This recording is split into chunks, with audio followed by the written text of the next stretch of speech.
Évidemment, comme professeur, vous avez beaucoup de tâches. Et puis, je dirais qu'avec l'âge, ça devient de plus en plus difficile à gérer dans sa tête. Alors, avoir des outils électroniques pour le faire devient vraiment pratique. Google Workspace vous offre donc tâches, OK? Alors, si vous allez dans votre n'importe quel, vraiment le Gmail ou l'agenda, vous allez voir à la droite, en haut, il y a un petit bouton bleu avec un crayon. Et puis, si on ouvre ça, je vais juste vous montrer un peu. En cliquant sur mes tâches, on peut créer des listes. C'est pas nécessaire, mais avoir 1000 tâches sans les avoir, sans une hiérarchie devient un problème. Alors, je vais créer une liste et puis je vais dire, tiens, je vais appeler ça correction, OK? Et puis, je vais dire terminé. Je vais en créer une autre appelée planification, OK? Et voilà. Alors, bon, disons qu'il ne faut pas que j'oublie de faire mes corrections de maths, OK? Maths page 32, OK? Alors, je vais simplement aller à mes corrections et je vais dire d'ajouter une tâche et puis maths page 32. Bon, je pourrais ajouter bien des détails ici, même des sous-tâches si vous voulez.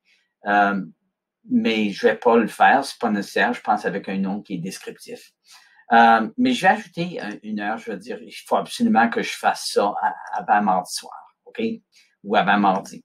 Et puis voilà, c'est fait. Et puis je vais en ajouter un autre. Je vais juste reculer ici. Et puis j'ai déjà une tâche. Je vais en ajouter une autre, mais je vais l'ajouter dans la planification. Puis ça va être la planification en français. Sur une idée sur la poésie. OK. Alors, voilà. Mais disons que j'ai pas mis de date pour celle-là. OK? Alors, ce que je vais faire maintenant, et vous pouvez toujours fermer ça et réouvrir ça comme ça. OK? Je vais juste aller voir ce que ça l'a fait. Voyez-vous que dans l'agenda, j'ai un petit crochet ici, un petit crochet appelé tâches. Ici, je le coche. Vous allez voir que les tâches vont apparaître dans mon calendrier. OK? Alors, ça peut être vraiment pratique si vous voulez les voir dans le calendrier. La raison que celui sur le français n'apparaît pas, c'est qu'on n'a pas mis de date. OK? Alors, grosso modo, c'est la façon de gérer les tâches. Si vous installez l'app sur votre téléphone, ça peut être vraiment pratique. Quand tu as fini une tâche, tu cliques simplement sur le petit crochet et puis ça indique que c'est fait. Tu peux aussi changer, disons que Francis, la planification sur poésie devrait être dans une autre liste. Je peux la changer de liste facilement. Alors, vraiment flexible et pratique.